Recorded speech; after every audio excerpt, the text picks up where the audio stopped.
Greetings, everyone. Welcome to Magnets, Crystals, and Pyramids with Journey to Bliss.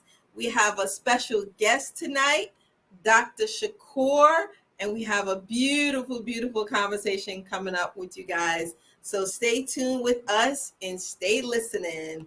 We're going to do our openings right now, and we'll start with the brother Baraka. Let's do Baraka in the forest. We hardly do that in the forest, so we'll do that with the forest today. Here we go.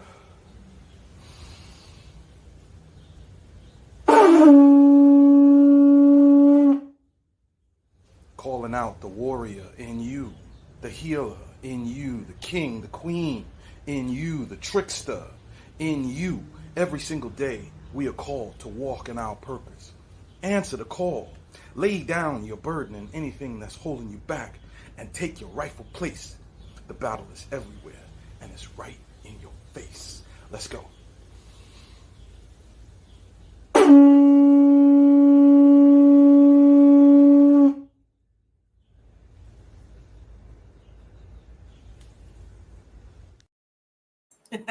In the forest he is. Some of us are still in the woods. We're going to do you want to do this star seed? I am. We're going to go next with the star seed. I am.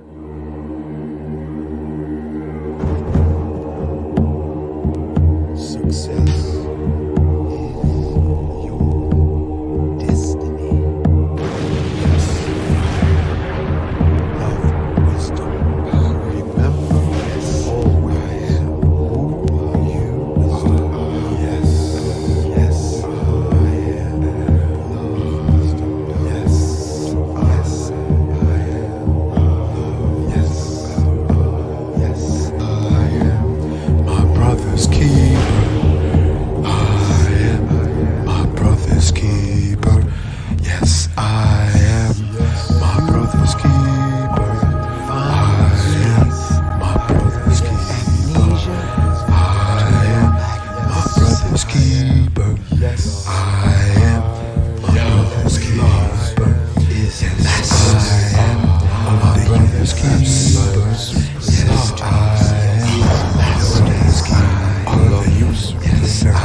Is your destiny.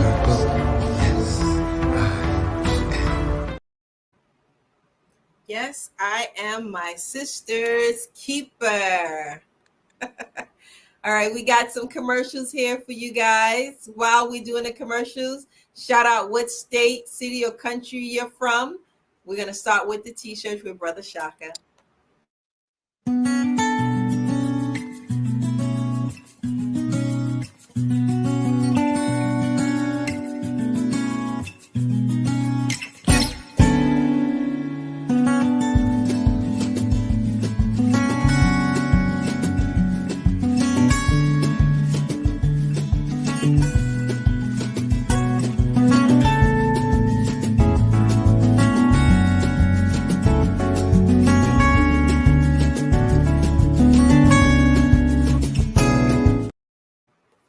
Shout out to the brother Shaka for the beautiful quality t-shirts. Here's the other commercial. Peace, family. I wanted to show you some of these great quality t-shirts that were designed by the brother Shaka. The I Am t-shirts. I am a generator, an operator, and a destroyer. Great quality t-shirts, 100% cotton. If you like one of these t-shirts, reach out to the brother Shaka at N as in Nancy, F as in Frank, N as in Nancy, Shaka at gmail.com. That's NFN Shaka at gmail.com. Thank you. Have a beautiful day. On to the soups, family. When you get hungry, this soup. The best soup in Brooklyn, in various sizes.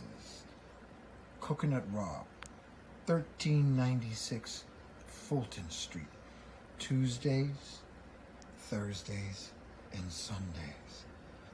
This is a nutritional feast of the highest benefits, deliciously, meticulously prepared with the best herbs, beans, spices, tasty to your tongue and nutritious for your cells. Come Tuesdays, 2 p.m., Thursdays, 12 p.m., Sundays, 12 p.m.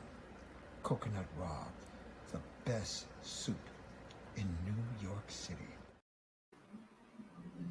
I can testify that that soup is absolutely delicious any time of the year.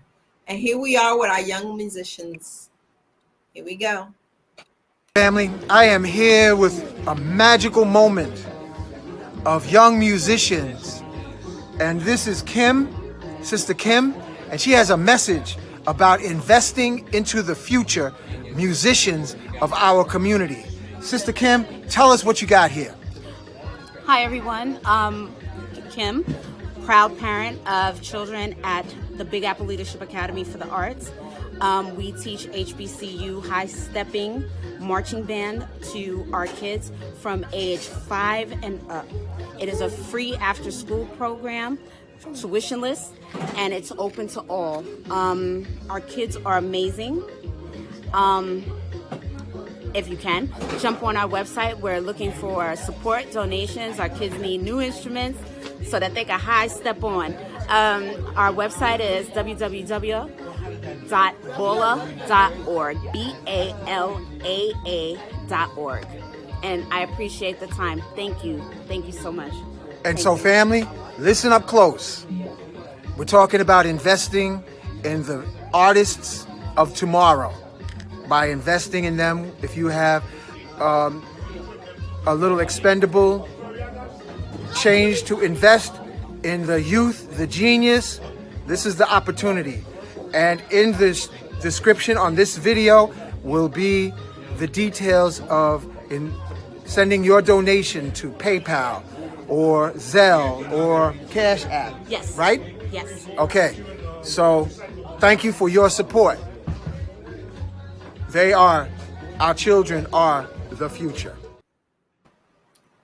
Thank you, Ms. Bliss. You're There's welcome. one more I just added today, underneath, above The Young Lock Black. Fest?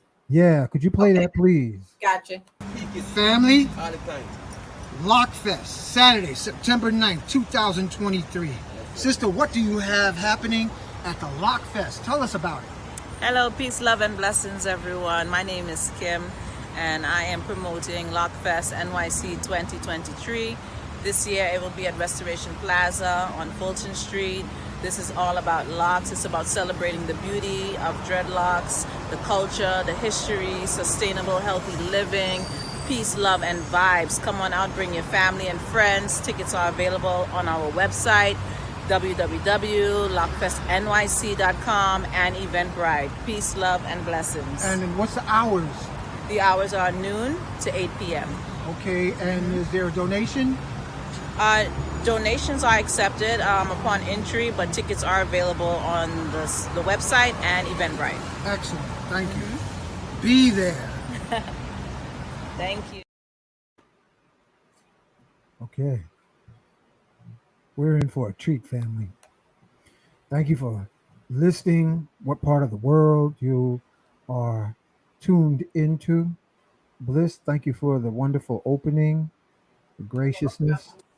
And we are honored to have our brother, Dr. Shakoor, on the platform. So this is going to go deep tonight. I want to share, before we go into the show, Doc, Bliss, I want to share. Today I had an amazing herbal breakthrough.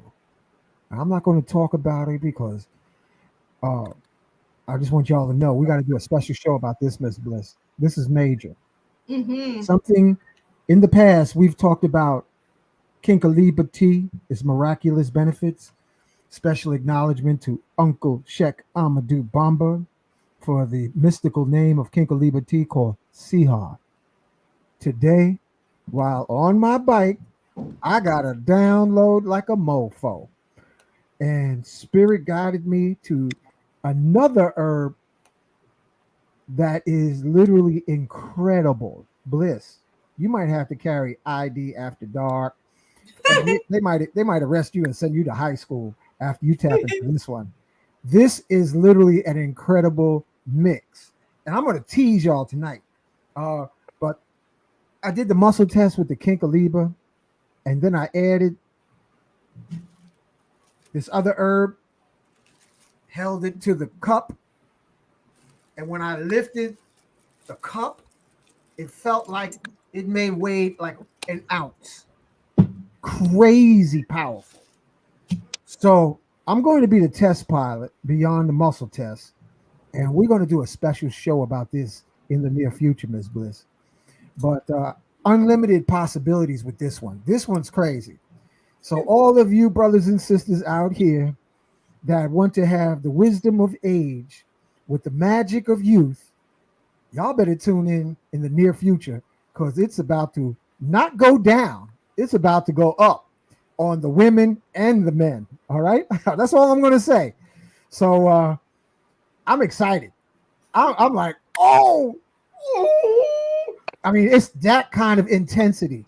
So those of us who are in the New York City area, in the tri-state area, I will have this magical blend at the Kemet Fest on Waverly Avenue and Fulton Street this coming Saturday, approximately 3 p.m. I'll get there to do the presentation, but I'm going to have this amazing breakthrough herbal formula. And if I don't see Bliss on Saturday, I'm going to see her next week so that you can say, so hi. Are you gonna have it on Saturday with the Kinkaliba and the Gayuska combined, or is it gonna be separate? Separate. This is a whole nother deputy dog that I'm adding to the Kinkaliba. But that's a very good question, because I haven't asked that question to management yet. This is just Kinkaliba and this new addition. All right, so family, let us get our faculties together to do the opening. Thank you again, Miss Bliss, for the opening. I am in me, I am in Miss Bliss, I am in Dr. Shakoor, I am in you, the listening audience. We individually and collectively exist, even with our amnesia, in the sea of love. And the great mothership that you have incarnated into, your skin uniform, your avatar body, your interface spacesuit. Thank you for being born and thank you for being alive. And I ask that this show be guided by Saint Germain, gatekeeper of Mount Shasta. I ask that this show be guided by Enoch, the Ethiopian, who became Metatron. I ask that this show be guided by the latest Christ born in the Congo, Simeon Toko. We ask collectively in the spirit of Ubuntu, Sheikh Amadou Bamba, Sheikh Ibrahim be on this platform. We ask the presence of Imhotep, Ptahotep, or Set Heteru, forces of nature within us, Elegba Oshun, Yemaya, Oya Ologun, Shango Ogun, Ochosi Obatala, and may we radiate and reflect with prismatic perfection our Nuke Poo Nuke. I am that I am. And listen, family, that's what this whole platform, Journey to Bliss, Magnets, Crystals, Pyramids, for you to have crystal elevation, to be a dream master in this incarnation. And we give you support. And this dojo is so that you may flow with the magic you was born to invoke. So we thank the South African Zulu shaman, Credo Mutwa, Nat Turner, John Brown, Harriet Tubman, Mary McLeod Bethune, P.B. Randolph, Dr. George Washington Carver, Booker T. Washington, Dr. Sabi, Dr. Kalindi Aye. We thank all the shaman warriors of antiquity. In the distant past, White Buffalo Calf Woman, Quetzalcoatl, Tahuti, Rata. We thank you, Melchizedek, Elijah. We thank all the beautiful goddesses, Lady Buddha, the Buddhas of the world, Krishnas of the world. We welcome you on this platform to intervene, intercede on the cross-eyed world leaders, known and unknown, seen and unseen, human and non-human, for a divine coup to give them the golden touch, like the movie Eddie Murphy was in, when the person was touched, their higher self intervened over their silliness of their monkey mind. We ask for a golden touch upon all of humanity so our spaceship planet Earth can rise in harmonious divinity. And we say together, Ashe, Aho, Mahalo, Donada, Wado, Amen, Amen. Let's get on with this show. Let's make it pop and happen. All right. So, Dr. Shakoor, it's an honor to see you again, bro. Last time I was looking at your face, man, we was up here with our brother, Professor Kareem Darish, who is now ascended and he's an ancestor. So while the show's going on, family, cue in, type in where you're listening from on Spaceship Planet Earth so that we can move and groove, act local, and think global. So, Dr. Shakoor, what in the world got you into Tantra? Well, it's sort of like it's a progression. And so let me say again, everyone defines the word Tantra differently. My understanding of the translation of the word Tantra is continuity of consciousness, so that we're able to maintain the same level of consciousness that we have now because we know that the mind stream, some people call it the soul, is continuous. So therefore, it's a matter of having continuity of consciousness when we leave the body. Many people associate Tantra with sexuality, and that's only because we've been influenced by Judeo-Christian philosophies, and sometimes even Islamic and Vedic philosophies, the way they've been misinterpreted to where sexuality is bad. Because if you can control a person through their sexuality or their consciousness and their view of themselves, then you can control people because you're able to use guilt. Many people are controlled by guilt in relationship to sexuality and in relationship to themselves, in relationship to nature, so that a lot of that deals with the fact from my research. And let me say that everything that I speak on is from what I've experienced based on my research in my life experience. Knowledge is infinitesimal, so there are many different views, and no one view is better than the other. So I'm only giving my view from what I've experienced. And so because of the patriarchal takeover from the matriarchal systems were basically the first systems that functioned in this time period that we live in. And then it was an overthrow to where it became patriarchal. So it throws everything off. So in other words, we have a poor understanding of ourselves. and we have a poor understanding of sexuality, and we have usually a negative viewpoint towards femininity in the mother, understanding that everything comes from the mother and everything comes from the womb. And I'm saying that in a larger context, not only just the physical mother, but mother also represents wisdom and the opening of the wisdom eye. So you use some quotes there from the New Testament and Old Testament. So it says that the eye is full of light. I think that's in Thessalonians, but don't quote me. The body is full of light. You know, the eye has to open. It says the singular eye is opened and the eye is full of light. And so it has to do with, so you say that how do I get involved with the actual word Tantra? Well, I probably became familiar with the technical term probably when I was around somewhere 18 to 19 years old. But I was probably conditioned in my past because of my mother and my grandmother. I lived in a house where my uncle was a mortician. I was very sick as a child, so I spent a lot of time in the funeral home, and I saw a lot of things there. And by seeing those things, I asked questions as a young child, about 4 or 5 years old, to my mother. And she told me that at any point we can leave our body. At any point we can die. So you have to understand, I was born in 1955. So we're speaking about the 1960 and 1961, when you only had 3 television channels and television went off at 10 o'clock. I remember that. Miss Bliss don't remember that. She wasn't around yet. She came in a later flight. Have to deal with context, you know. So you're dealing with Father Knows Best and Lassie and those types of shows that came on television. There was no color at all, other than maybe Ricky Ricardo with I Love Lucy, and I can't remember Honeymooners. I can't remember Superman.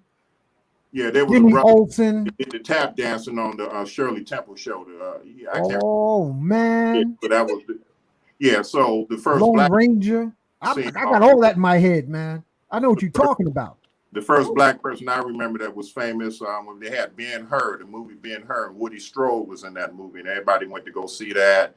And then the Dirty Dozen with Jim Brown, all the Black people went to go see that. And then finally, did you say that was the first Black movie? No, it was a Black person in a movie. Wow.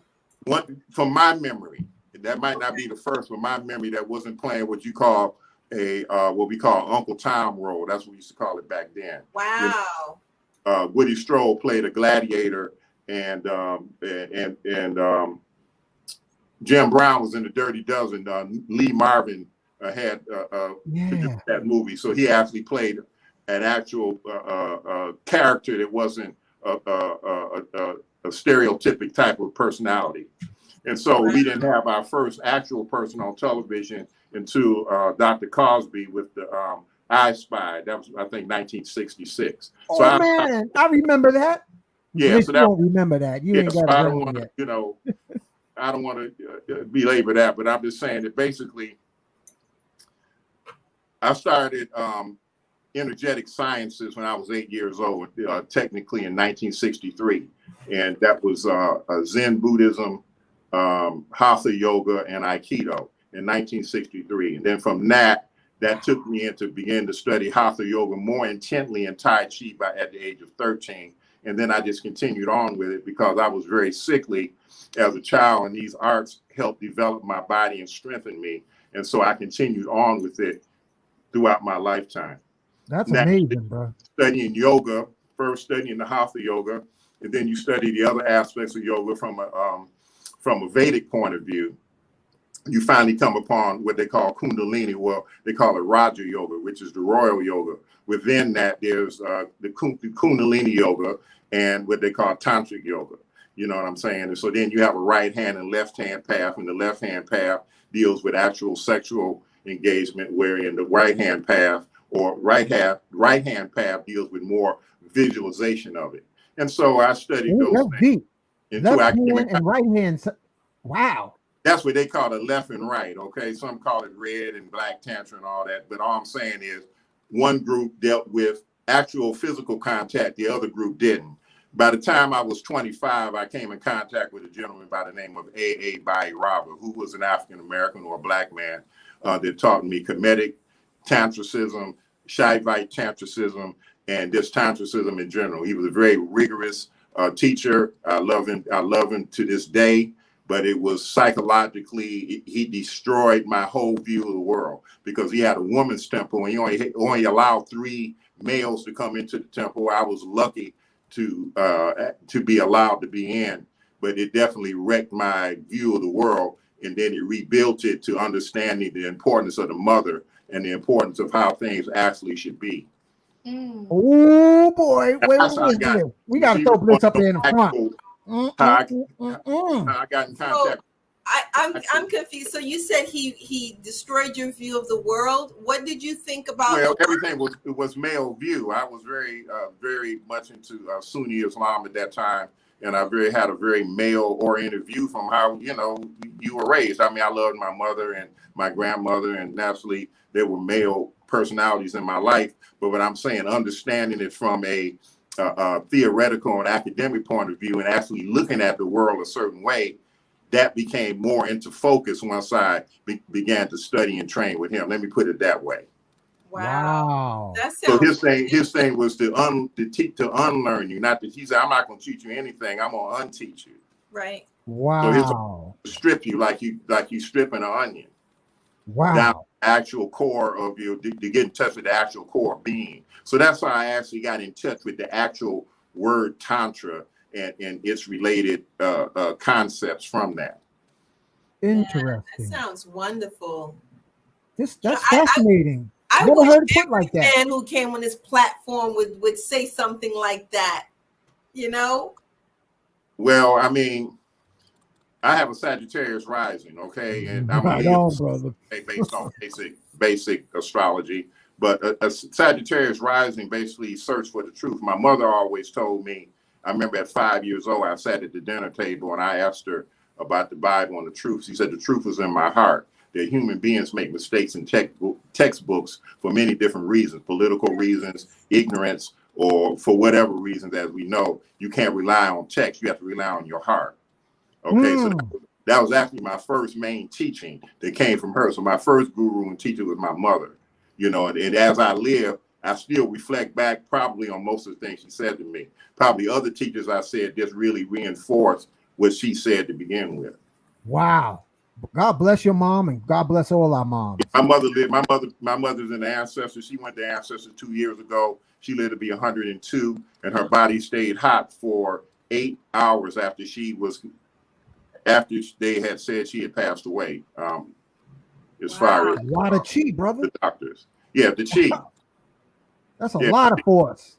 Yeah, 102. What was she doing? Was she doing Tantra too? Well, yeah, probably. She didn't that, is she working with her heart?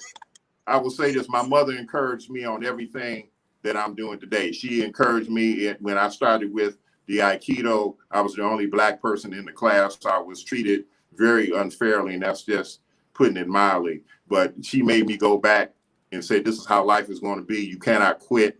And so she encouraged me in that. She encouraged me in studying all types of books on various types of religions, even though most of the people in the community I lived in were hardcore Christians and what have you. But she said I could study, and encouraged me studying all types of philosophies and viewpoints. That is awesome, man. Wow. Oh, this is going to be just one of the... You allowed, brother. This is going to be the first show of many, man. We got to bring you back. Can you see this? That's at the table. So now don't misunderstand me. I've made mistakes in life like everybody else, but what I learned basically, and then going to medical school in Asian medicine, Oriental medicine, that I learned that women operate out of 2 brains and men only operate out of 1 brain at a time. Oh, whoa. Yeah. Hold on. Come full screen, man. Break it down, brother. Break it down. Yeah, women operate out of 2 brains simultaneously. So here's a way we can analyze this. You ever notice when you're in high school or in college or wherever, you can hang out all night, and the girls be hanging out all night, the guys be hanging out all night, but the guys would flunk the test and the women would pass because they can operate out of 2 situations at the same time. Yes. And so this is me saying this, so people might disagree with it. I'm telling you what I've learned. You can take any woman on the street. You can take a crackhead on the street. You can take somebody that's a wino. You can take anybody. You understand? The basic nature of a woman's internal system it would take, even if a man meditated in a cave for 40 years, he would never attain the level of what any woman has. That's the truth of the matter. The only difference is because the patriarchal has taken over, the mind conditioning that's been used, women's minds feel inferior. Now, don't get me wrong. When I say that, when I'm saying this, that don't mean that women should disrespect men and all. That's not what I'm saying. I'm just saying that the early empires, the queens ran the economics, they ran the art, the philosophy, the religion, and all that was the queen's job. The king's job was building, farming, and war. That's equality. So we have everything is fixed. You said art, philosophy, finances. What was the other thing? Art, philosophy. All artistic and education was the queen that came up under the female, the queen. Religion, arts, education, you know, that's music, arts, all those things, building, the artistic aspects of things was under the queen. The king's job was warfare and building and farming. That's right up my alley. Yeah, so, you know, Miss Bliss, she definitely can. If you want to talk about Kemet, and I hope I pronounced her name right, but Hashiput, just take her for example, great queen of Kemet. Okay, and then Tutmos, I hope I have the right one, what dealt with the warfare and dealt with the building. And if you look at all those, even if you look at the early gods, I have a lot of familiarity basically with Vedic and Tibetan Buddhist type of imagery. You had the male and female as being equal. I heard you say something about Shiva, so it was Shiva and Parvati, it was both. And then what happened was a takeover where they denounced the feminine aspect and built up only the male aspect. So a lot of books that you even read on yoga and all that stuff is written from a male perspective. It cuts the female perspective out. And that's how a lot of people get messed up studying a lot of Kundalini yoga and stuff, because it's written from a very chauvinistic point of view. Wow. That's my opinion. Now there are people that are going. Yeah, that's what we want to hear. We want to hear your opinion. I just want to make sure that people understand this is what I've studied and what I've seen through not just reading, but from practicing since I was 8 years old and living life and observing life. That's what I've seen. Wow. I got to give a special acknowledgement to a Sag sister named Arquette, who she was wearing at the African Arts Festival. It looked like Mother Mary. And I said, what is that, Arquette, on your neck? And acknowledged in the country of Vietnam, because India and China, I think she said, was a patriarchal perspective. It sounds very similar to what you're saying. That's right. All nations were patriarchal. Even Europe was patriarchal. Everywhere was patriarchal. Everything was patriarchal. And then it was overthrown. So if you want to go by time based on the Vedic, the Satya Yuga, and then you have Tretra Yuga, then you have the Dwapara Yuga, and then we in Kali Yuga. So Kali Yuga is the age and time of darkness or confusion or ignorance, if you want to put it that way. So a vast amount of most of the people on the planet are like robots, do not really know what's happening. And you only have a few people that are striving for enlightenment or trying to break out of that particular situation. Even a lot of people, in my personal opinion, that they deem having mental health institutions and are classified under DSM-5 classifications is only because they don't have access to the actual sciences to balance the body. So they just check out, or they use what's available out here, which is naturally drugs and other types of chemicals to try to reach some type of inner peace, because they haven't been taught the science of the breath, the science of breath awareness, various sciences of what we call yoga and meditation and so forth and so on. That's not a part of. Pardon me. You said DSM-5? Yeah, that's what the psychiatrist. That's a medical term? Yeah, that's a book that they use in mental health. Psychiatrists and social workers and use that book, and it's like a big Bible where it has classifications of various types of imbalanced human behavior, and so therefore they put a classification, a title on it.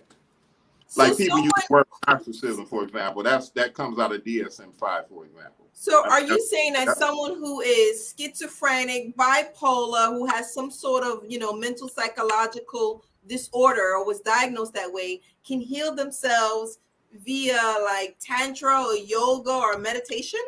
Because we don't live in an organic society. The world is basically based on, we live in an economic, money-based culture, which is basically taking over the whole planet. At least in most places, we are out of touch with how the universe is just created.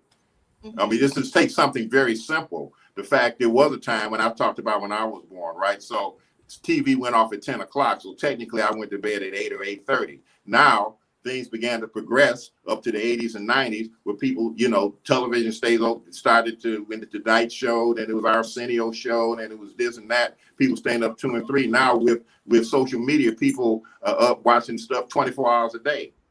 For example, people were working. When I grew up, people all over the country, regardless of what color you were, everybody ate dinner at 6 o'clock. Between 5 and 6 o'clock, everybody came in and ate. Now we live in a culture now that's almost unheard of. You're absolutely right. Just that particular thing throws the whole body rhythm off. Just that alone.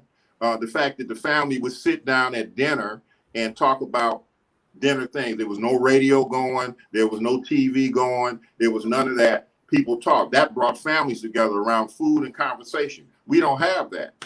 It's very rare that happens. Wow. Maybe once a week a person might have a Sunday dinner, maybe, or usually it's a wedding or a funeral, maybe. Wow. If people sat down today, because you stand up and eat, the food don't even digest. So you can't be listening to all kinds of loud hip hop and funk music and dance music and screaming and hollering and on the phone, cussing and hollering. As soon as you start cussing, the food poisons your body. Mm. Ooh, yes. So I'm just saying these things in itself, and that's just a minor thing, and it's nationwide, have thrown human beings out of connection with nature. I mean, so there are many of us making an attempt in whatever way we can to get back in touch with what's natural or organic. So we could start with something very simple like having dinner at home with the family. Just no cell phones or TVs on. But if you can do that, but the issue is if you can do that, even if you can do it one day a week, because people's work schedule interferes, people going to school, they've created, so ultimately we're going to have to create a whole new system of living in order to get back to the way in which things should be. Well, thank goodness I don't have a TV, so I don't know what y'all watching late at night. Y'all probably watching the shopping network at 2 or 3 o'clock in the morning, not me. Where it goes 24 hours a day, and what happens is, even if you don't watch television, I went like 3 years in my life where I didn't have a television, but the people around you and the vibrations of people around you are affected by these things. So in my personal opinion, it's good to be aware of what's going on. I'm not saying to be totally engrossed in it, but to have some level of awareness. A lot of this comes down, there's a Buddhist term called Rigpa, for us to have clear awareness. And that comes if we're able to sit still, like you had in the opening, be still in the book of Psalms, be still and know that I am. If we can become still, I won't even call it meditation. I'm not going to call it mindfulness. I'm just going to call it being still. If we can be still for moments throughout the day, the clarity will come through, because the blood is able to harmonize. The heart is able to harmonize because the mind travels through the blood, and naturally the heart is the main organ in the physical body that pumps the blood. So therefore, we're able to be still just for a few moments. It's stillness. Everything begins to line up, and then we're able to get physical clarity. We're able to get clarity. We're able to get clarity just from that. It doesn't even require a lot of sophisticated breathing exercises and sophisticated yoga practices and stuff. There's nothing wrong with any of that. Don't get me wrong, but I'm trying to break it down to the lowest common denominator for everybody. If people can just be still, because that becomes the root and the foundation. Since we're talking about even from the sexual tantra, from all that, it all has to be harmonized. The body has to be in harmony and sync, and then you're able to understand people around you. So there's a disconnect naturally between partners and people because we missing it because we're not still enough to be sensitive to understand what the other person's saying. Because first, we're not even understanding what we're saying, what our own self is telling us. So, Doc, you're getting into some deep and I want to make canoe is stroking in the right direction. The type of Tantra that is prevalent here in the States and in the Western civilization, how has that undermined the feminine principle? I can't say that it's underlined it from, in my opinion. Maybe if it's done anything else, it might have enhanced one to be more sensitive to the feminine principle. Okay, even though a lot of what we get in the United States has to do with the sexuality, but naturally, when you start talking about the sexuality, and I'm speaking from a binary point of view, but I'm not excluding other forms of relationship. It forces one to be sensitive to whoever their partner is. Because even the sexual tantra, what do they do in those workshops? Say, be still, touch the person, feel the person, you know, touch, feel, all those things, even before you get into the actual act. So it's bringing about sensitivity. In order to be sensitive, you have to be still. Yes. You have to be still in order to be sensitive. So that's unlearning, because we most of the time we don't allow ourselves to even, ourselves can teach us a lot of stuff if we still, but we constantly dumping in information by reading and studying. There's nothing wrong with that, but we're not processing it.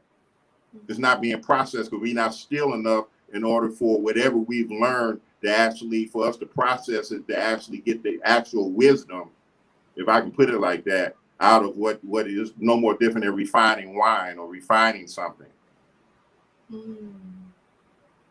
Yes. Wow. Thank you. Yo, they are loving you, man. They blowing up the chat with all types of comments, man. I love it. I love it. I love it. You know, so when you're still, to me, it seems like it strengthens your senses. So if you're still and you're receiving some type of touch or someone focusing on you, the energy, you can feel the energy is stronger. Am I correct? Naturally, of course, when we still, I mean, but there's another side of stillness too. Naturally, with stillness, there's a discharging aspect too, because most of us, if not all of us, have experienced trauma. You know, so the first levels of stillness will bring about a relaxation, but sometimes the byproduct of that is to bring up, because it's a purification aspect of the traumas, is because the body wants to release it. Because as you said, what you're talking about is being in the present, going into the light, bliss. Well, we can't do that if we in stagnation. So we have to live in the present moment, but our society keeps us in the past all the time. It's good to understand the past, to reflect upon that, because that's an education, but to live in that keeps us stagnated. But a lot of money is made off that because it focuses on the first three chakras with people's consciousness. A lot of people are operating out of chakra 1, 2, and 3. And we don't even get up to chakra 4, which is the mind, let alone the spiritual chakras, which basically those chakras are open. So in my personal opinion, the military industrial complex, and I just use that for a general term, basically uses intoxicants and other kinds of means to block this higher consciousness that's already open in the individual. And then most people are jammed up in those first three chakras. There's a lot of emotional stuff because of trauma. And basically we aren't given or encouraged in ways in which for us to become liberated. Even if you go to a therapist, most therapy is designed to keep a person coming back over and over again. It's not designed to liberate a person. The key is to give persons techniques and methods based on their personality so they can become liberated. Exactly. Wow. And there's no, all techniques don't work for the same person.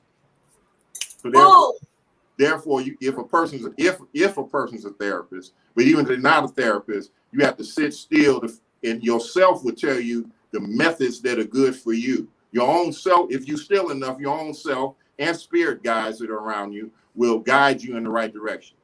You know, that old saying, when the student's ready, the master will appear, that kind of thing. It happens just like that. And I'm sure all of us have stories like that. You know, we are thinking about something, we walk in the bookstore, and there's the book we were thinking about.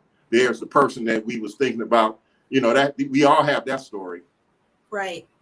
Absolutely. You know, you're right, because I used to tutor children, and I was told, you know, we have this specific format for all of the children, but I noticed some of them weren't catching on.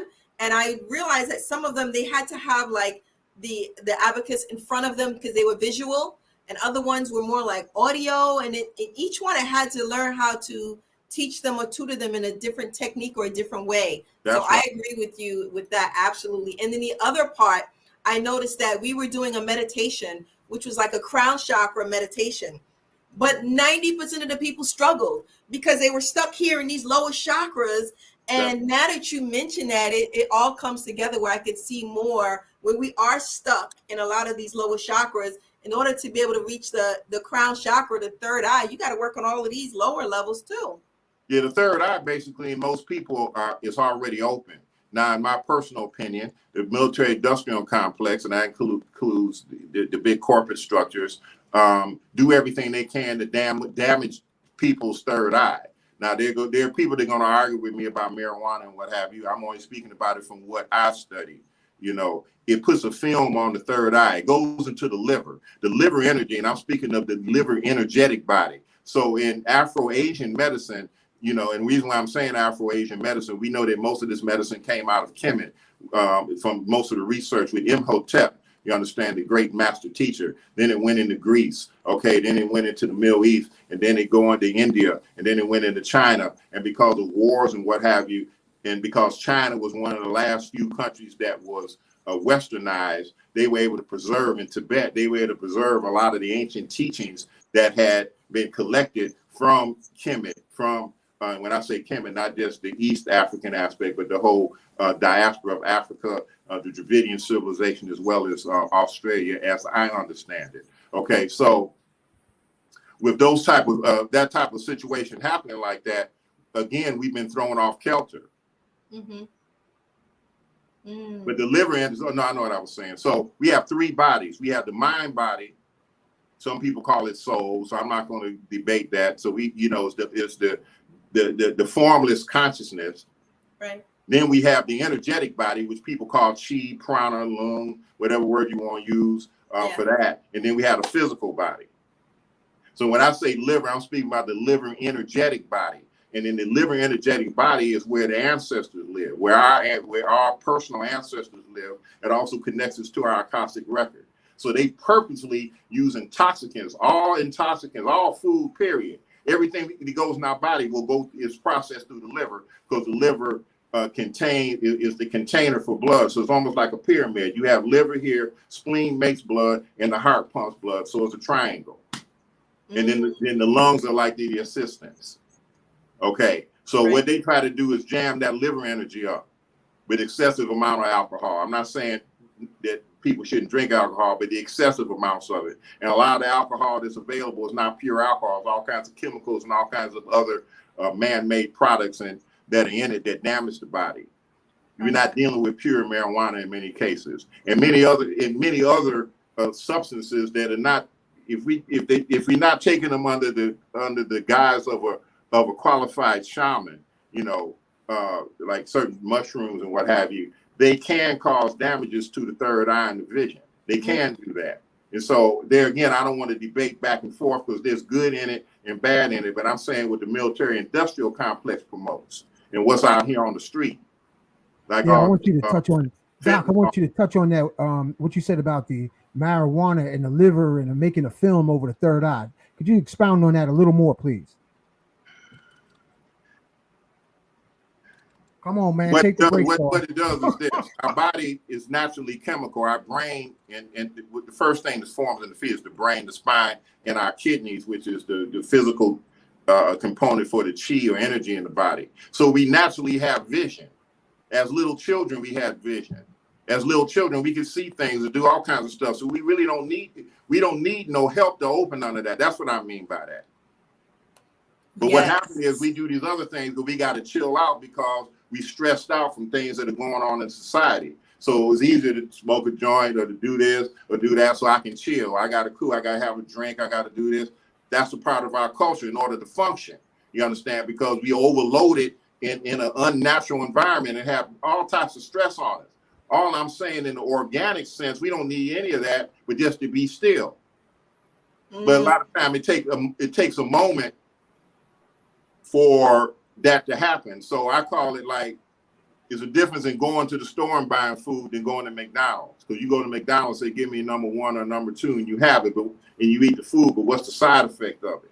But when you cook food, it takes more work, because you got to go to the store, you got to buy it, you got to get in the car, drive home, take the food in the house, fix it, set the table, eat the food, clean the food up. While you got to do all those, you got to do like 10 steps.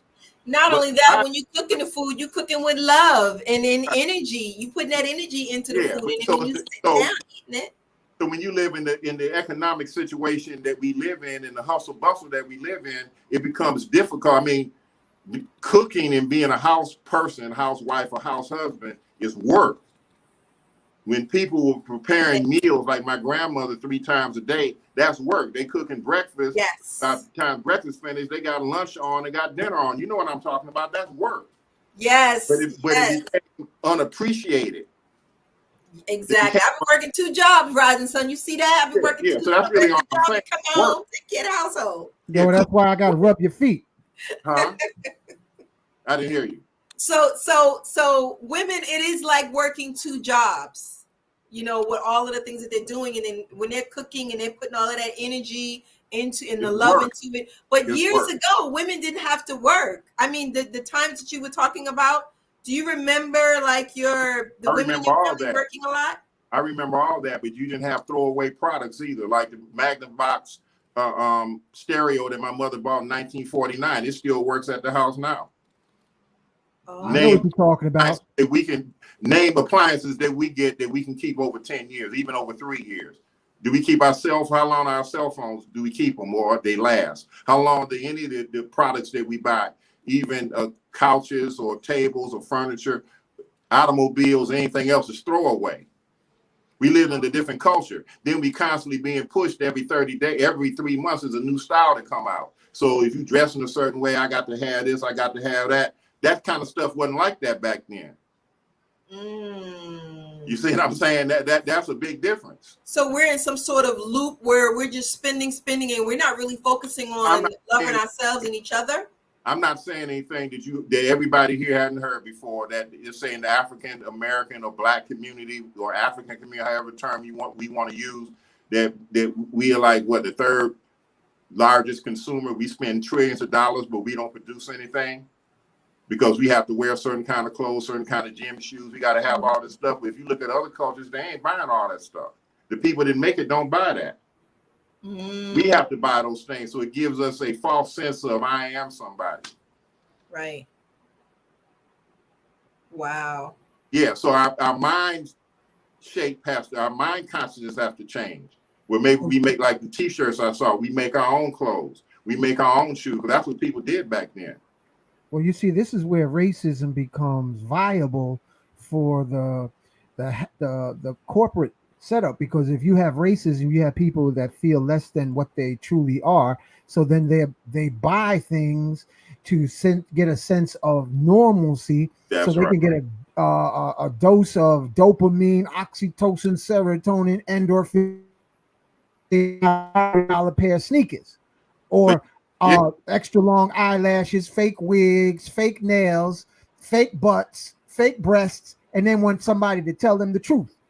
But who pushes it? You got to understand, through the media, through the music industry, through the athletes and what have you, these persons are basically being used to promote the styles. Exactly. Prison industrial complex. Right. So when one says breaks away in their mind and say that I'm not going to, so I'm just using some symbolism or some history, and people can take it however they like. But I just take the story of Buddha in Nepal when he went against destroyed the Brahmin system, which basically many people say the racist systems that exist comes from that Aryan caste system.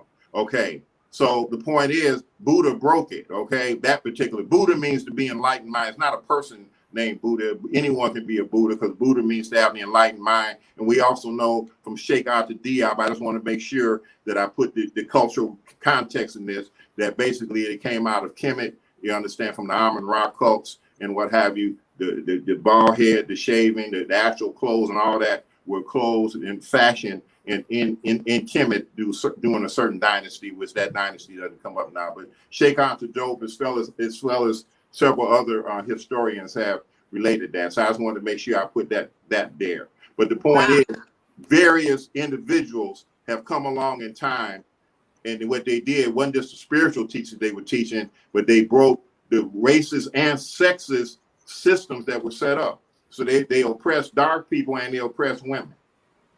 If you look at basically when Muhammad came, that same thing happened. Now, what you see today and what was practiced, what Prophet Muhammad brought are two different things. A lot of what happened was that was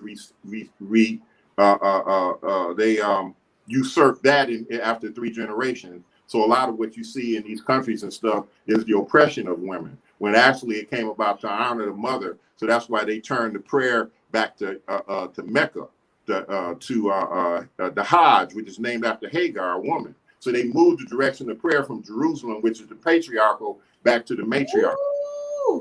We're going to be adding so many more women to the prayer rising sun. You better add all these women you're talking about. Girl, how do you move your neck like that? A lot of the people that but the Kaaba was actually a Shivite site previous to that. And I know Kaaba was what? Say it again. It was Mecca was a Shivite site because of the Dravidian civilization, which was the first civilization in India. So that was connected with Saudi Arabia, what they call Saudi Arabia, and Australia, and other parts of East Africa. That was all one mass at one point. Wow. I mean, from a historical, cultural perspective. But what I'm saying is, on worldwide, on the planet, the consciousness of civilizations were the same. You see, and now I add this in. We know that Goebbels and Heinrich Himmler and the Thule Society was really where Hitler and all them got their philosophy from. They came to the United States and learned all that stuff. Their whole racist doctrine they learned in the United States and brought it back to Germany and used it against Ashkenazim Jews. But they learned all Nazism and all the whole philosophies of Nazism was learned here in America through the eugenics. You can do the research on that. That whole thing about us being genetically inferior and this, that, and the other, they came here and learned that. Okay. So religion they had justified in religion, during the slave trade, the justification of putting human beings in bondage. They use religious verses to support that. And then when the scientific age came along, then they used scientific theories to say that we are genetically and biologically inferior. And I'm just saying this in general. I know there are people here that have a lot of technical information, but in general, that's what I'm saying. So that's why a police officer would shoot an unarmed black man and put 50 slugs in him, because psychologically they think we're animals and subhuman. All right, so let's go back to. I'm sorry, I went off. I know we're talking about Tantra, but I mean. No, that's good. That's good, man. This is good because this is all building up the cement foundation of Tantra. We got to deal with this. Touch upon more about the left hand versus the right hand of Tantra, where the left hand, if I got it right, you said was more of the.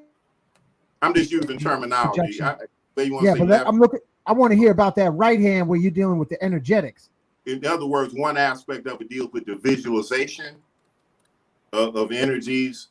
For example, I'll just give one example. This is just one example. Like you visualize, and I'm explaining this from a binary point of view, that the white energy, the Shivite energy, or the male energy come in through the crown, the female energy come in through the Muladhara base chakra. So when you inhale, the energy meets at the heart. So this is an inner marriage. And then when you exhale, the energy expands in the body and becomes pink, for example. That would be a white-handed type of example. That's just an example where you visualizing the body in dualistic terms of sun and moon energy. Rather than me saying male and female, I say sun and moon energy. You understand, to bring about a balance. Okay, the other type of tantra is where you actually have a partner where you engage in connecting energies.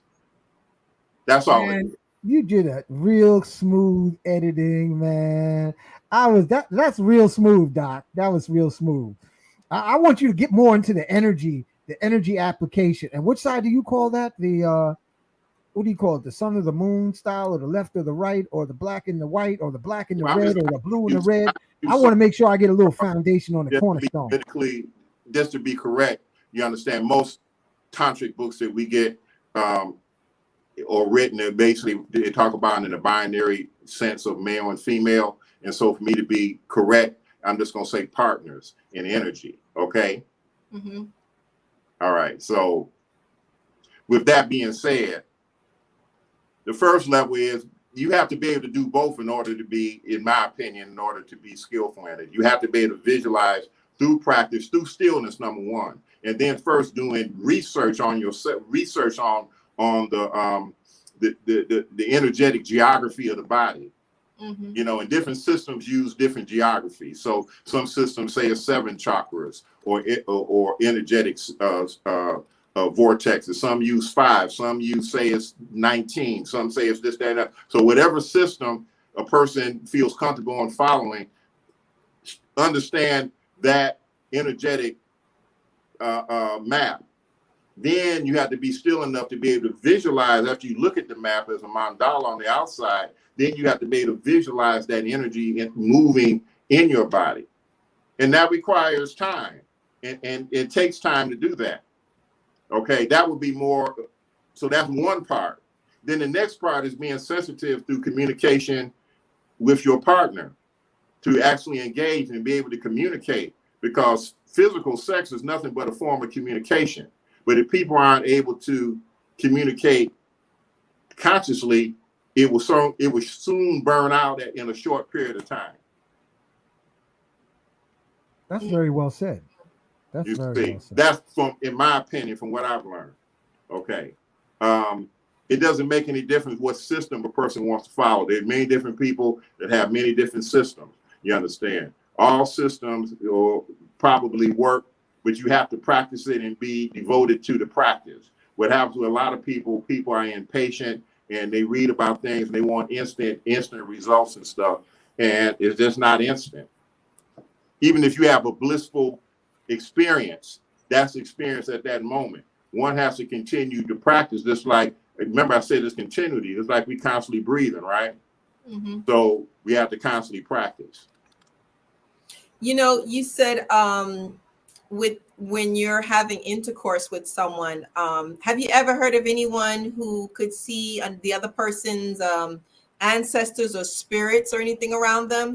The sky's the limit. When anything can happen in these cases. Depends on the personality. Yeah, a person might be able to see ancestors. Some people are able to levitate. Some people are able to see their past lives. All types of stuff can happen. Healing can take place. Remember, and I'm using a Sufi symbolism, because that's something I understand. The word Allah is the combination of the male and female. So what's the greatest, now speaking in binary terms, you understand, most of us came into life through a creative process called sexuality, or sex. That's creator. Right. Wow. It's a combination of those two things, okay? But when anytime people engage, they're creating something. Even if they're not creating a physical form, they're creating an energetic form. Now, the danger is when people are not conscious, they're creating energetic forms that are, I would say,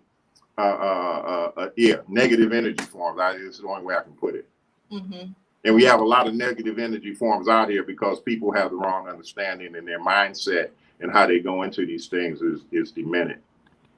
Oh, okay, now I put together the flyer, and then behind you was a sound wave with the influence of the prison industrial complex, where they deviated from business raising to being decadently destructive. What is the impact of sound as far as bass lines and Kundalini? Okay, we talked about this the other day. So from my research. Oh, from your research, let's get with it. Yeah, I'm saying, when I say research, I don't mean just reading a book, but I'm talking about, I played music for 23 years, and I very much, like most of us, very much influenced by music and still influenced by music. So what we find is that the bass, the actual physical bass in modern, I'm speaking of modern contemporary pop music, whether you want to call it R&B, funk, rock and roll, or any cool jazz, whatever. The bass controls the sexual organs. The drums control the heart. So what happened was in 1975, when disco, so-called disco came out, they started using something called drum machine. And what happened was with that drum machine, they could start messing with tempos. At first, they didn't mess with the tempo as much. First, they just did 4/4, 1, 2, 3, 4, 1, 2, 3, 4. So that made it so that everybody could dance. So disco, everybody was able to dance. Before that, everybody wasn't able to dance because most music like James Brown, Earth, Wind and Fire, Mandrill, other type of groups, and I'm speaking of pop groups, they use 2 drummers and a percussionist. Or most groups definitely had a percussionist and a drummer. So you had that rhythm there. And most music was natural drums, so it was basically 75 beats a minute, which is the basic drum beat of the human heart that harmonizes the mind. Once they started being able to manipulate that drum beat, then they were able to speed up tempos, slow down tempos, to where you have some music like rave music and certain kind of techno music and stuff. It goes up to 140, 50 beats a minute. Then they have other music that you listen to, like certain hip hop I've listened to, and certain music where there's no drum beat in it at all. The drum beat only is played sparingly. So that brings about a depression in a person. You have some music where they have percussion going, but they don't have no bass in it. So that changes the vibration in a person. So I'm not even talking about the lyrical content and the horns, because the horns, the violins and strings and the vocals affect the higher consciousness. The guitars and keyboards affect the stomach and the extremities, like the middle extremities. You know, it harmonizes the keyboards and stuff. Harmonizes the instruments together. It's like a embroidering type of concept. So now we listen to 60s music like Motown music, stack music, any kind of music. Brothers. You have a wide variety. You have strings there, you have horns there, you have the vocals there, as well as the rhythm section. You have background vocals as well as the front vocals. And so the background vocals actually deal with states of consciousness in the person, because our mind basically doesn't, we have many thoughts that go on our mind at one time. Mm-hmm. So when you listen to music with background, that's basically what's going on. Wow, that explains why I like reggae so much. It's probably the beat or the dancing, and I don't know which one it is right now. Yeah, well, it's bass and drum. I mean, then they start messing with that with dancehall. But when you talk about roots and roots reggae, you understand. You talk about the science of reggae music is bass and drums. The science of funk music is bass and drums. Motown music, the band called themselves the Funk Brothers, bass and drums. Jazz, even if you don't deal with traditional jazz with Charlie Mingus and those type of folks, that upright bass. Wow. Woo. Such a shout out to Jamie Jameson of the Funk Brothers. That's who right. Played the bass for Marvin Gaye and all countless songs, hits. Yeah, so many people. I like to give a shout out to Dr. Matulu Shakoor, who passed on into the ancestors. He's a person that inspired many. He was one that responsible for bringing acupuncture to the not only Black community, but to America in general. And he passed away a few weeks ago. And I also like to say, you mentioned Sheikh Ahmadou Bamba. I'm definitely a part of the Sheikh Ahmadou Bamba family. I was initiated by 3 of his grandsons. So I heard you made mention of Sheikh Ahmadou Bamba. Whoa, Uncle Sheikh Ahmadou Bamba. Yeah, Here he is, y'all. I got him right here. Sheikh Ahmadou Bamba. Yeah, he wrote 7 tons of books. 7 tons. Wow. Special shout out to Sheikh Sufi, who also, and Professor Kareem Darwish, who brought the knowledge, Dr. Shakoor, Ms. Bliss, of who Sheikh Ahmadou Bamba was. That's Professor Kareem told me. I didn't know anything about it. Wait a minute, 7 tons? He wrote 7 tons. Where are the books? How come we don't see them? They're in Tuba, but that's a whole nother story. But yeah, it's in Tuba. And you're talking about a modern day a person that performed miracles, if you want to call it that. Walk on water, hungry lion proof. These books are not like transferred into like English, languages, so that we can get access to them. A few books translated in English. Most of them, if they've been translated in French, and then some have been translated at all. I knew I should have learned French from my family. Some have been translated into French, but there's a lot of knowledge that is just not been put out for the general public. Is it's kept among a certain group of people. But you talk about 7 tons of books. That type of translation, I mean, the translation would have to go on for nearly a century to translate all those things to Shakoor-African Bamba. But to keep it away from the people. I read, I think it was either from Sheikh Sufi or Professor Kareem, one of the translated books from Shakoor-African Bamba. It was the most incredible reading that put me in a psychedelic state, Miss Bliss and Dr. Shakoor. Yeah, Shakoor-African Bamba is a person that, other than, a lot of brothers and sisters in Philly and New York, as far as the United States is concerned, is not a person that's widely talked about or widely known about. But he's probably one of the greatest, if you want to talk about a person, if you want to make comparisons to Tibetan and Indian yogis that perform supernatural feats, Shakoor-African Bamba did that and more. We need to get those books, y'all, somehow, some way. I'm going to check with Sheikh Sufi, but just reading the book puts you in an altered state of awareness. I have never read a book like that. That's right. I mean, it was just like the description he had. He spoke. Shakoor-African Bamba spoke upper class Arabic. See, the ones that we hear, the Arab, and tell me if I'm wrong, Doc. There's an upper class form of Italian, upper class form of English, upper class form of Chinese, upper class form of Spanish.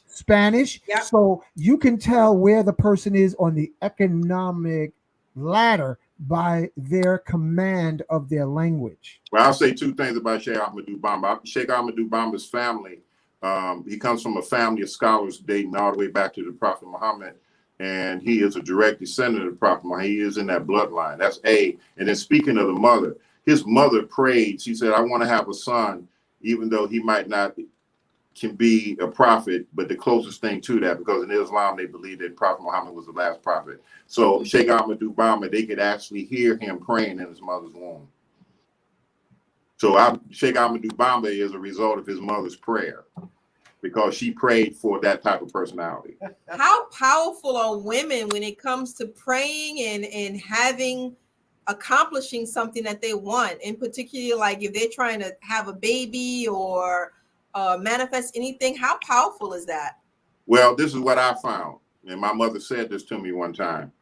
She said, you think your prayers and stuff are doing something, but you ain't never thought about what my prayers do. And she said that to me offhandedly. And I started thinking about it. And what I realized, the angel came to me and told me that whatever a woman thinks, that's what the child can become. Power of what the child is what the mother thinks. So I do I'm an energetic counselor, among other things. And what I tell people now is, if your mother's a living, go back and ask your mother what she was thinking about when she was carrying you. And if you can, and if she openly talks to you about that sets you on course. That lets you know whatever deficiencies you have and also what course you need to be on. Now, if your mother's in the realm of the ancestors, then there's certain spiritual work one can do to contact their mother's energy and ask that same question, or that same information can come. But the information and the knowledge comes from the mother.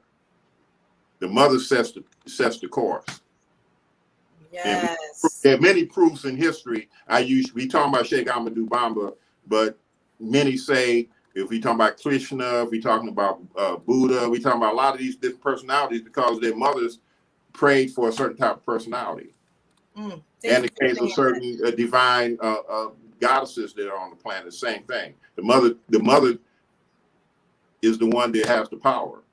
Thank you for saying that. Ladies, y'all better get to praying and have them little gods and goddesses now. Oh, Yeah. I remember. Islam says this, that the mother's prayer is answered before anybody else, no matter who a sheikh is or a medicine person or anything, or I'm talking about people in male forms, you understand? The mother's prayer is instantly heard by the creator of the universe, by whatever name you want to call it. Instantly. Listen, I'm gonna tell you right now, there's some decadent sisters out here in the world today. I know a sister personally told me that she was hating on her unborn baby, hating on it, saying, I wish she would die Well, while it was in her we womb. reached the And when state. when she was born, she was a little monster. Woo. Oh, We've yes. reached the state today where that's happened because of what the military industrial complex has done to create the distrust, the mistrust that exists. You understand? So a lot of purging has to take place through various spiritual practices. You understand? So that trust comes back. So when you're talking about Tantra, the main problem in Tantra, regardless of who the partners are, is lack of trust because we've been traumatized. So that Yes. first experience we had that was negative, whether you're in a male body or female body, regardless of how you identify yourself sexually, if you have been traumatized, it is like it's a psychic tattoo. So think of yourself having a physical tattoo. If you decide to take that tattoo off, that impression is still going to be there. And that's what happens with our first experiences.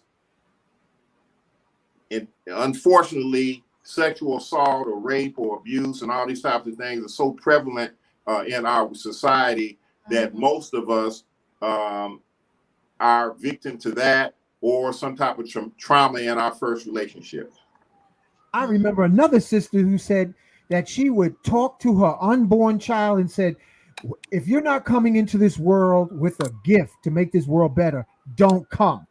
And she said she literally had spontaneous abortions because some of the souls that was incarnated through her had no benefit to humanity. And she felt the mother filtered that fetus away from her until she had a righteous fetus.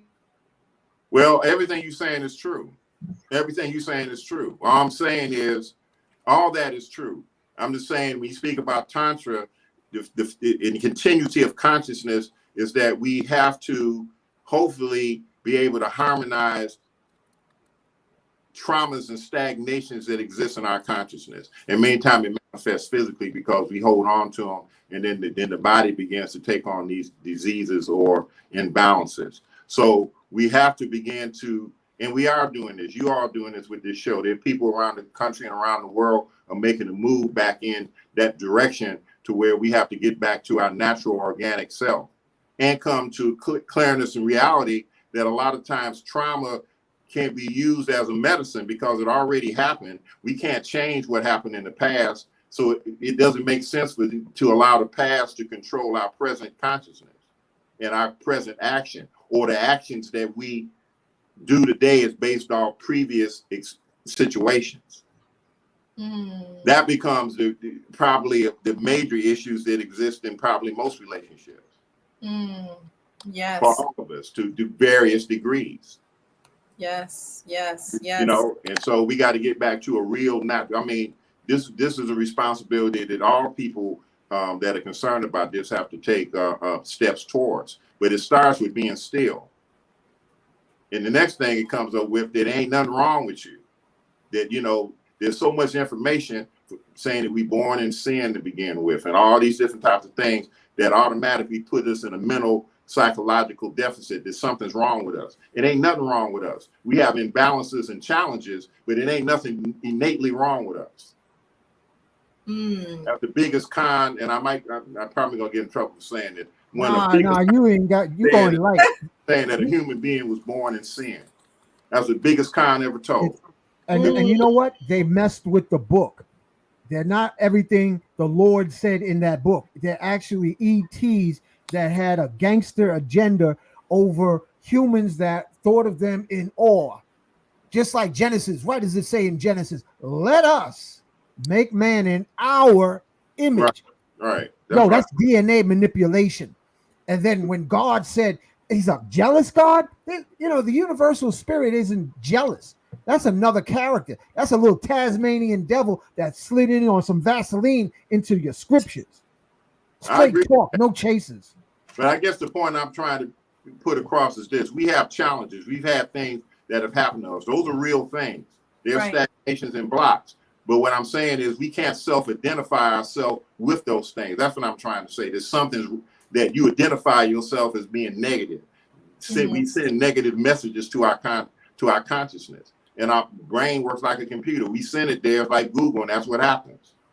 So we just have to identify whatever or look at consciously whatever's happened to us and begin to work through it. And so we might have to discharge through crying, through yelling and screaming and being angry in a controlled type of way. We don't want to hurt another individual. You understand? But we want to purify ourselves for that so we can be in the present, because the past is past and we can't do nothing about what happened in the past. No matter, we can talk about all we want to, but we can't change what's happened. All we can do is change what's going on right now. Special acknowledgement to Paul Wallace, Billy Carson, where they're actually dissecting the Bible and finding where there were good scriptures, and then there were basically deities that were evil in the Bible, and they call themselves lords. Yeah, I mean, all that's true. I mean, reducing the age of humans down to 120 years because they became jealous of human potential. Because humans were building a Tower of Babel, what they did was created a division in people so that they would fight amongst themselves because of spoken language. That was some evil stuff that was done to humans on this planet. And another one is a worship gene that was put on human DNA so that you would think that all the magic and the spirit of God is outside of your being. This was genetic manipulation thousands of years ago. Wow. Yeah. Everything you're saying, I agree with. Wow. But it all starts with us being still so we can have clear seeing. Buddhism used the word vipassana to be able to see clearly. You understand? So if we can sit still, the garbage begins to dissolve and the clarity begins to manifest, and the truth is right in front of us, or the truth will present itself right in front of us. And we can live wholly and freely each moment from this point to the time that we leave out of this body going into the next dimension, but we still able to maintain our consciousness. We should not be able to leave. We should be able to leave out of our body conscious. So the blissful state. So now, Brother Ankh, I'm going to say something like this. It should say be it, brother. The climax and the feeling of death should actually be the exact same thing. Woo! Oh yeah, absolutely. Yeah. And imagine if somebody was also manipulating our consciousness after our bodies die. So we have amnesia, so you wouldn't have total recall on all the millions of knowledge gathered over all those incarnations. They actually diabolically give you amnesia and then throw you back to earth to incarnate with if we can total. If we can sit still and take back our, as you say, divinity, take back ourself, it don't make no difference what none of them people did. Because no matter what they do, once a person centers back into themselves, it eliminates, and they're going to fight against you, however you want to put it. But as long as you keep that focus and that belief in that basic truth, they cannot win. Especially talking about maintaining consciousness once you leave the body, then they really can't win. Because if they kill your body, you still functioning. So they can't. Imagine, Dr. Shakoor Bliss, family listening, that you remember everything from this lifetime into the next life, that you have total recall on all the experiences. Imagine from a baby on your mom, you have total recollection of everything from your last 20 lifetimes. Imagine how powerful that would be. Versus getting a new cell phone with everything deleted. You're going to go next. Huh? Imagine how powerful it would be to be able to dictate where you're going next. Exactly. Oh, yes. Yes. Now you're talking. Yeah. To be able to dictate where you go next. Or imagine to be able to reproduce yourself while you still living. Oh yeah. I'm going to make a list of those scriptures where that so-called gods shortened human life, made multiple languages to create confusion. That's what they call babbling, confusion. And also, this so-called God is jealous. I'm going to find those 3 scriptures in the Bible. Yeah. That they actually, and then created worship genes. So that's 4 things. They mess with the human DNA to make humans worship outside of their divinity. They created, they put the worship gene, created countless languages to create confusion and division, and they were called jealous gods. Mm-hmm. And they shortened human lifespan to 120 years, where Noah lived damn near to 1,000. Adam lived almost to 1,000. All the prophets of the Old Testament lived almost to 1,000 years.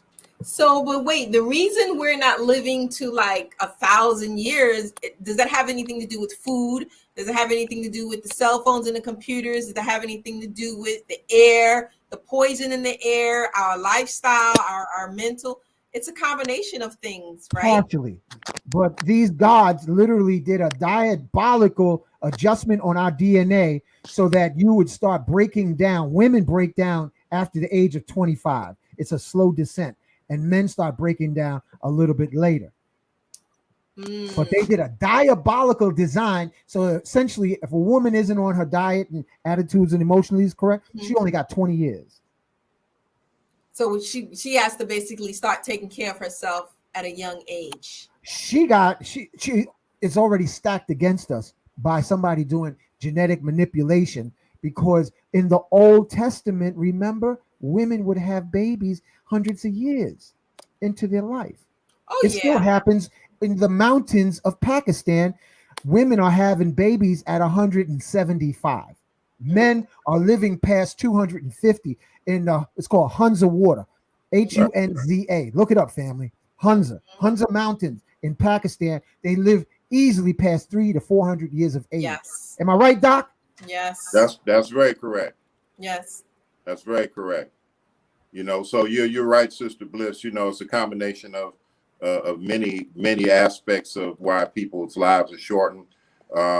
Everything from the atmosphere, food, everything we talked about earlier, as far as the us living in an unorganic type of way just to survive.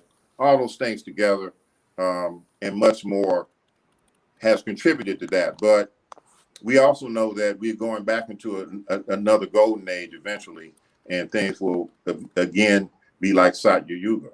And, you know, that's where we are, the forerunners, like in the book of Revelations, they talk about the 144,000 to be have the blood of the Lamb, and they will be the forerunners. So we are like forerunners for what's getting ready to happen.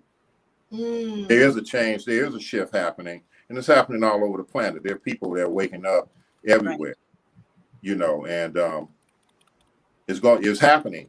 No, you're saying it's going to happen. It is happening, and nothing that whoever they are, military industrial complex, whatever term you want to use, they're not going to win. They can't stop it. They're just they're just playing their role, their part, but they're going to, you know, they've lost. Yes, I agree with you. I do see like a growing number of people that are seeking knowledge and information, and particularly people like us. Like, who are we? Where do we come from? What are our powers? What are our gifts? And how, when we're children, our parents sort of, you know, when children are like saying that they have little friends, spirit friends, or ghosts that they're talking to, and the parents would be like, you know, kind of quiet them down or say, shut up, you're not experiencing that. You don't see that. That's not true. And then gradually, as a child grows older, they no longer are looking to have these experiences, these spiritual experiences where they're communicating with probably angels and so forth. And the parents were, I guess, they learned that from the grandparents, and on and on and on until, you know, we lose those gifts. Well, we were conditioned. Like in my case, I saw a lot of those things as a child, but because my mother and grandmother on both sides kept those traditions going, they never told me to be quiet. They told me it did exist, and they told me to understand about the negative energies. They could talk to you as well as the positive ones. So What needs to happen is those people that have children, nieces, nephews, grandchildren, we need to communicate with our children more. Okay. We have to communicate with our children more and keep an open mind. And then we have to educate ourselves. But that goes back to stillness. Go back to what you were saying, Brother Hunt. If people actually sit down and start thinking about things, they begin to realize a lot of stuff that we believe, especially in relationship to religion and medicine, we've been lied to. The two most important things is our physical body on this planet, and then what's going to happen to our soul, mind, whatever term you want to use, that is in continuity. Those are the two things that the military industrial complex wants us to believe in what they have to say. The only thing they want us to be responsible for is working every day as slaves. Responsibility is working, making money, and paying bills. Responsibility is not researching and understanding the truth about your internal self or eternal self, and about your physical body, which is the vehicle that you need in order to complete whatever mission you're supposed to complete while you're here on the planet. And you can't do that if you're sick and broke down. But if you don't know the actual truth of how your machine, which is the body, works, then you're supposed to just rely on what they say. Wow, that explains a lot of what's been happening in the past 3 to 4 years, how they keep us stuck in a rat race. We're dealing with inflation now. It's like you don't have enough money. How recently they had a cure to inject us with something to solve the problem, how they just keep us busy, worried and fear and shame and guilt and stressed, and I need more money and I need this, and then the families are not coming together. It's difficult to be still. It's difficult to like go within and be with, figure out who you are and why you're here. But people are finding a way. We are those, I look at scriptures like this because they exist and people have been greatly influenced by them, negatively in many cases. But the thing is, I take those scriptures and look at human behavior. And when you look at a lot of those personalities in there, they fought against or stood up against a system that was, you either want to say corrupt or unjust or wasn't dealing in truth. And they stood up and they used, I guess we use the word faith. They had belief within their inner self and they stood up against it and something new came from it. So I'll take that positive those positive examples from it. Yes. So every time we change internally, we don't even have to say nothing to nobody. Other people are going to see it. Just by our being, we transform people that are around us. We don't have to preach to nobody. We don't have to convince nobody anything. Those people will see it. People will see it. And if we spend time talking to our children, because the children are the ones that we really need to talk to. Our grandchildren, if you have grandchildren, you have nieces, you have nephews, begin to sit and talk to them, read books with them, discuss things. That's like what we're talking about here. Talk about that with the children. I have a daughter, 25 years old. She told me I was talking to her about this when she was 3 and 4. She said she comprehended it then. We don't think they comprehended. They do comprehend it. They might not be able to articulate it back to us till they get a certain age, but they definitely taking it in and processing it. Just like all the negative stuff that children experience. But also when you're talking to children about this type of stuff when they're younger and they start to experience spiritual events, it's easier for them to embrace it. Not only will they embrace it, but they actually will teach you stuff that we've lost. They will put us back because we've forgotten a lot of things when we were 3 and 4. We've lost a lot of stuff. So that child will actually teach us too. God bless the children. Protect those children, y'all. Take care of them babies. Each generation should be better than the previous. So the children learn wisdom of living from us, but the children, the generation under us, they've learned what we've learned, and then they process and take it to another level. So then they teaching us too. That creates higher civilization. If we look at Kemet, the first dynasty was at one level, but then by the time you get to the second and third dynasty, they had even moved to another level. Each generation should be greater. Yes, I agree. I agree. Greater, stronger. Yes. And family, take your time to, after this show is finished, that if you want to get in touch with Dr. Shakoor, all of his contact information is in the show description. Do you see And you that? saw that too, right, Doc? Yes. Yeah. Yeah. It's Then right go on to his name. Shakoor.com. drkashakoor.com is my website, and they can reach me. If anyone is interested in reaching me, they can from there. Hold on. We're going to create a banner right now. Because, you know, sometimes you think a person listening to the whole show, and then they say, oh, how can I get in touch with him? Did you listen to the show? DR. What's the website? DRKA Shakoor.com. What else? And Dr. Shakoor, Correct. you mentioned like a school or classes that you offer. Did you say that? Well, I basically teach here. And I think we had talked about the possibility of doing an online training with you guys. And so I'm definitely open to do that. Basically, right now I've been teaching mostly in person, you know, but I'm not opposed to doing online teaching and energetic concepts of what they call Qi-Gong and other energetic practices that will help a person as far as their being, mind, body, and spirit. And in the teachings, I explained the energetic body, the physical body, and actually spiritual body, and how they connect. Simple techniques that are retainable, but the most important thing, that work and are effective. Thank you. Thank you. You're welcome. Thank you. Thank you very much. This was a badass show, Doc. Huh? This family, tell me if I'm wrong. Was this a badass show we had on tonight? The chat was moving so fast I couldn't even keep up. They're lighting the chat up. Let me tell you, Dr. Shakoor, they love you.